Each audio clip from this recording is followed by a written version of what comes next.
धीमहि धियो यो नः प्रचोदयात्।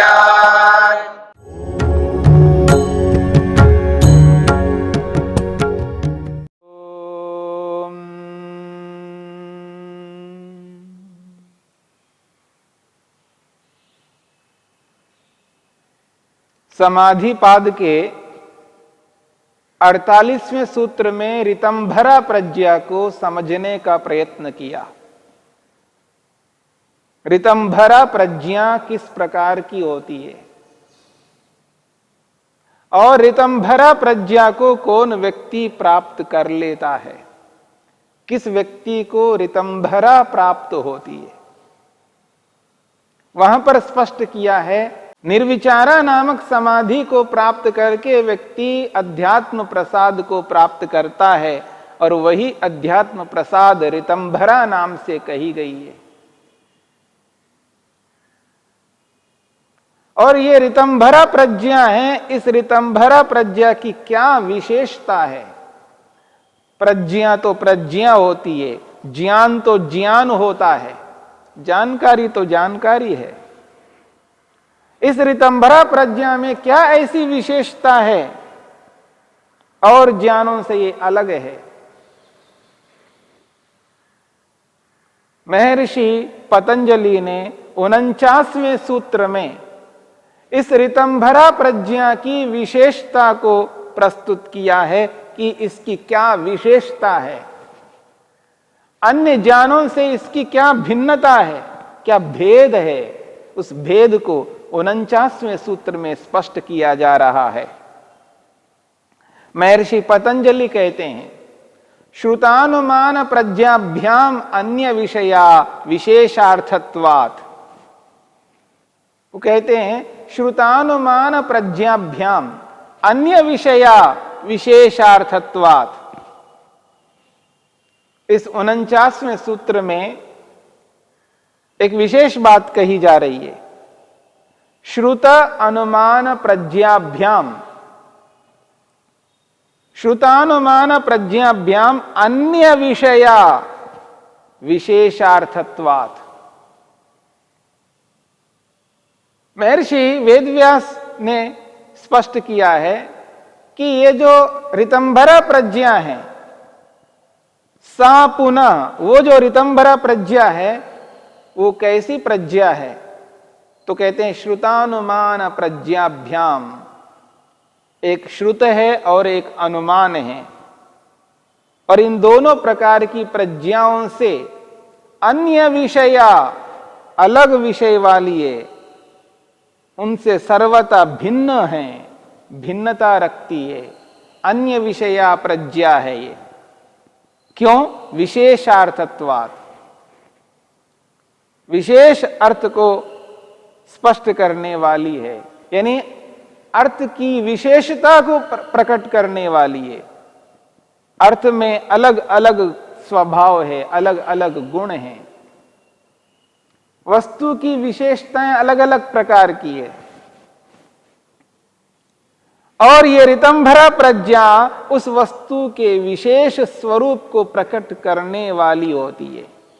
जिस स्वरूप को ऋतंभरा प्रज्ञा प्रकट कर सकती है, उस स्वरूप को न शब्द प्रमाण यानी आगम प्रमाण प्रकट कर सकता है, न अनुमान प्रमाण प्रकट कर सकता है।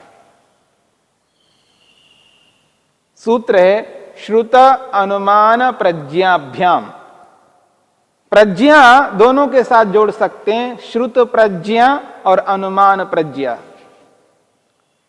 श्रुत कहते हैं आगम को, यानी शब्द को। शब्द प्रमाण को यहां श्रुत शब्द से स्पष्ट किया जा रहा है। श्रुत इसलिए कहा जाता है क्योंकि सुनकर के जानकारी मिलती है। जो सुनकर के जानकारी प्राप्त की जाती है उसको श्रुत कहते हैं, और उसी को आगम शब्द से कहा है, और उसी को शब्द प्रमाण से कहा जाता है। तो श्रुत प्रज्ञा का अर्थ है शब्द प्रमाण से प्राप्त होने वाली प्रज्ञा।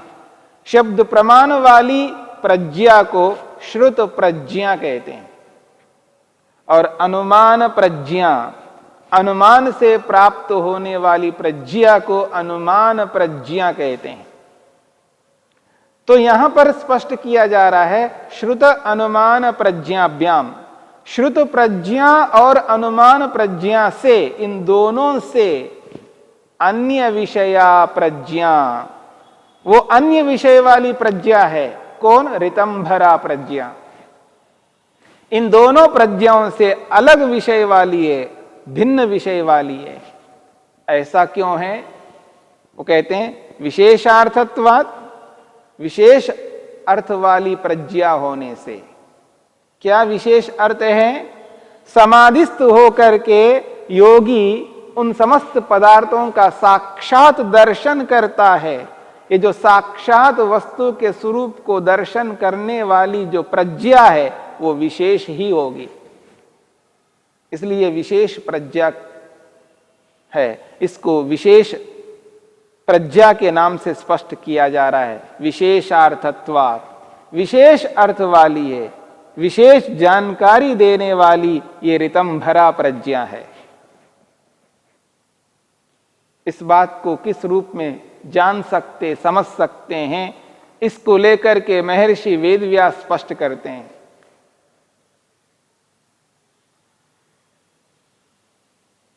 श्रुत को समझा रहे हैं।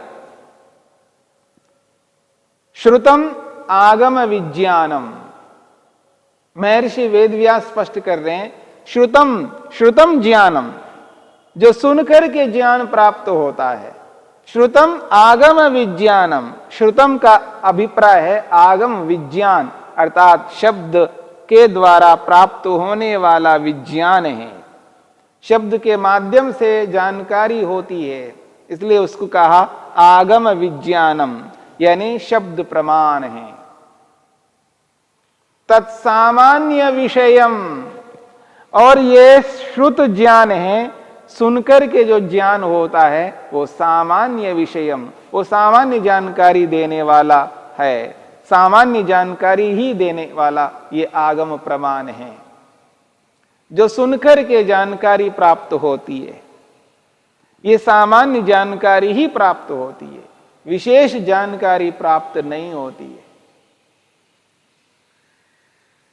अगर हम ये बात सुनते हैं वहां घड़े बनाए जा रहे हैं, केवल सुना है, हाँ घड़े बनाए जा रहे हैं, बनाए जा रहे हैं, इसकी जानकारी, बस ये सामान्य जानकारी हमें प्राप्त होती है। कैसे घड़े बनाए जा रहे हैं, किस प्रकार की हैं, उसका क्या स्वरूप है, वो कैसे हैं, इन सारी बातों को हम इससे नहीं जानते हैं। अगर वो बताने वाला बता भी देता है तो वो शाब्दिक ज्ञान होता है, शब्दों से सुन करके हम जानकारी प्राप्त करते हैं। लेकिन बनते हुए घड़े को जब देख करके जानकारी प्राप्त करते हैं, प्रत्यक्ष जो अनुभव करके जानकारी प्राप्त होती है, उस जानकारी में, इस सुने हुए ज्ञान में, जो सुनकर के जानकारी प्राप्त होती है उसमें, और जो प्रत्यक्ष से जानकारी प्राप्त होती है उसमें, इन दोनों में अंतर है। इसलिए श्रुतम आगम विज्ञानम, ये जो श्रुतम है ये आगम ज्ञान को कहा जाता है, यानी शब्द ज्ञान को कहा जाता है। तत्सामान्य विषयम, और ये जो भी सुना हुआ ज्ञान है ये सामान्य जानकारी ही देने वाली है। ये जो प्रज्ञा हमें प्राप्त हो रही है, सुनकर के प्राप्त हो रही है, ये सामान्य जानकारी देने वाली है, विशेष जानकारी नहीं दे सकती है। हमने कितना ही सुना हो, बस सुना हुआ ही ज्ञान है, फिर भी हमारे मन में जिज्ञासा समाप्त नहीं हो सकती। मेरी बात पर ध्यान दीजिएगा। सुन करके कितनी जानकारी हम प्राप्त कर ले, परंतु मन में जिज्ञासा बनी रहेगी। वो जिज्ञासा क्यों है? जब आपने उसके बारे में सब कुछ सुन लिया है, उस पदार्थ के बारे में प्रारंभ से लेके अंत तक, जिसको आप कहा करते हैं A to Z, A to Z पूर्ण रूप से आपने सुना है, तो जानकारी तो प्राप्त हो गई है। पर ये सामान्य जानकारी है, ये विशेष जानकारी नहीं है। विशेष जानकारी से तो व्यक्ति जब युक्त होता है, वो जो तृप्ति है, वो जो संतोष है, वो जो निर्भयता है, और जिज्ञासा का वहां लेश मात्र गंध नहीं रहता, यानी जिज्ञासा भी समाप्त हो जाती है, क्योंकि उसने प्रत्यक्ष किया। जब व्यक्ति प्रत्यक्ष रूप से उसका अनुभव करता है, उस स्थिति में और कोई जिज्ञासा नहीं रहती है। और शब्दों के माध्यम से कितना ही सुने, कितने ही लोग सुनाएं, जिस किसी भी रूप में सुनाएं, पर सुने हुए ज्ञान में वो स्थिति नहीं होती है। इसलिए कहा जा रहा है तत्सामान्य विषयम। वो तो सामान्य विषय है, सामान्य जानकारी प्राप्त कराने वाला है वो, इसलिए ही उसको शब्द प्रमाण कहते हैं। नहीं आगमेन, नहीं आगमेन कृत संकेतः शब्दः, नहीं आगमेन, आगम प्रमाण से जो भी जानकारी प्राप्त होती है, नहीं आगमेन, आगम प्रमाण से विशेषो अभिधातुम न शक्य, आगम प्रमाण के माध्यम से विशेष जानकारी को प्राप्त नहीं किया जा सकता है। यहां एक बात हमें समझनी है, नहीं आगमेन शक्यो विशेषो अभिधातुम, आगम प्रमाण के माध्यम से किसी भी वस्तु की विशेषता को नहीं बताया जा सकता। आगम प्रमाण के माध्यम से, यानी शब्द प्रमाण के माध्यम से विशेष जानकारी को नहीं दी जा सकती, सामान्य जानकारी ही दी जा सकती है। इसलिए महर्षि वेदव्यास कहते हैं नहीं आगमेन शक्यो विशेषो अभिधातुम, शब्द प्रमाण के माध्यम से विशेष जानकारी नहीं दी जा सकती। इसलिए महर्षि वेदव्यास कहना चाहते हैं नहीं विशेषेण कृत संकेतः शब्द, नहीं विशेषेण कृत संकेतः शब्द। ये जो शब्द है, यानी शब्द प्रमाण है, ये विशेष जानकारी को संकेत नहीं करता, या शब्द प्रमाण में विशेष जानकारी जुड़ी हुई नहीं रहती है, सामान्य जानकारी ही जुड़ी हुई रहती है। शब्द प्रमाण के साथ, यानी शब्दों के साथ, शब्द जिस जानकारी को प्रस्तुत करता है, उस शब्द में सामान्य ज्ञान ही जुड़ा रहता है, विशेष ज्ञान जुड़ा हुआ नहीं रहता है। इस बात को भी हमें समझना है। क्या कहना चाहते हैं? आगम प्रमाण यानी शब्द प्रमाण जो जानकारी प्राप्त कराता है, वो जानकारी सामान्य होती है, परंतु जब व्यक्ति प्रत्यक्ष अनुभव करता है, उस प्रत्यक्ष जानकारी में और इस शब्द प्रमाण से सुन करके जो जानकारी प्राप्त होती है, उस जानकारी में जमीन आसमान का अंतर है। इस अंतर को समझना है। इसलिए ये जो ऋतंभरा प्रज्ञा है, ये श्रुत ज्ञान से सर्वथा भिन्न है, अलग है। सुनकर के जो जानकारी प्राप्त होती है, उस जानकारी से ये ऋतंभरा प्रज्ञा अलग है, अलग प्रकार की है, क्योंकि ऋतंभरा प्रज्ञा ये समाधि में प्राप्त होती है। समाधिस्थ व्यक्ति को ऋतंभरा नामक बुद्धि प्राप्त होती है, और वो प्रत्यक्ष बुद्धि होती है। और प्रत्यक्ष बुद्धि में उस वस्तु का पूर्ण स्वरूप स्पष्ट रहता है। जैसे ही व्यक्ति प्रत्यक्ष से जब उस पदार्थ का पूर्ण ज्ञान प्राप्त करता है, उसके मन में किसी भी प्रकार की कोई जिज्ञासा नहीं रहती है, जिज्ञासा ही समाप्त होती है।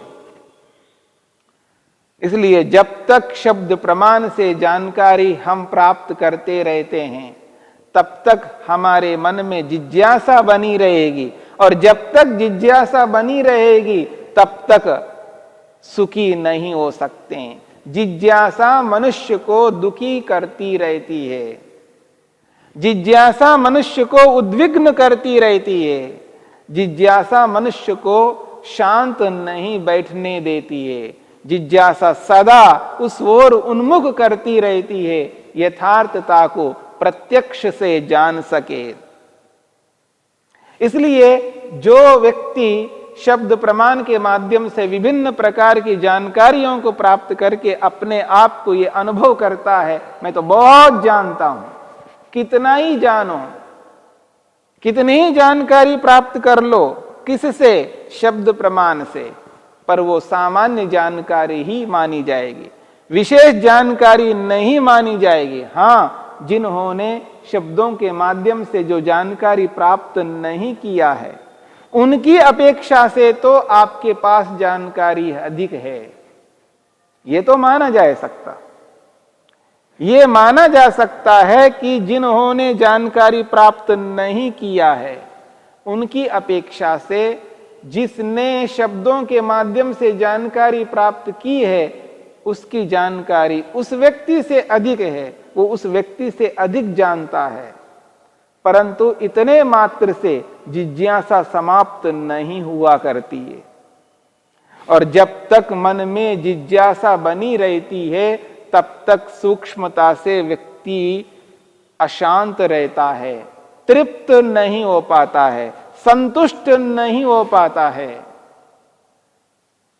अपने आप को वो व्यक्ति उद्विग्न कर देता है, क्योंकि जिज्ञासा मन में है। उस जिज्ञासा की पूर्ति प्रत्यक्ष से हो सकती है। इसलिए कहा जा रहा है, श्रुत ज्ञान से, श्रुत प्रज्ञा से यह ऋतंभरा प्रज्ञा अन्य विषया, अलग विषय वाली है, सर्वथा भिन्न है। इस बात को हमें समझना है, समझ करके इस ऋतंभरा प्रज्ञा को प्राप्त करने की चेष्टा करनी है, और एक ऐसी स्थिति में पहुंचना है जिस स्थिति में पहुंच करके हम कह सके, हाँ, हमें ऋतंभरा प्रज्ञा प्राप्त हुई है, यथार्थ जानकारी हो गई है। अब भूतार्थ विषय से युक्त हैं, जो वस्तु जैसी है उस वस्तु को वैसा ही जानते हैं।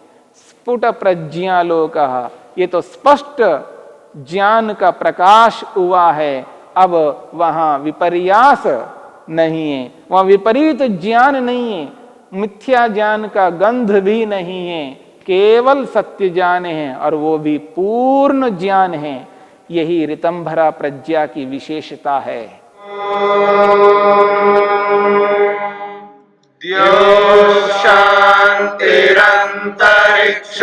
शान्तिः पृथिवी शान्तिरापः शान्तिरोषधयः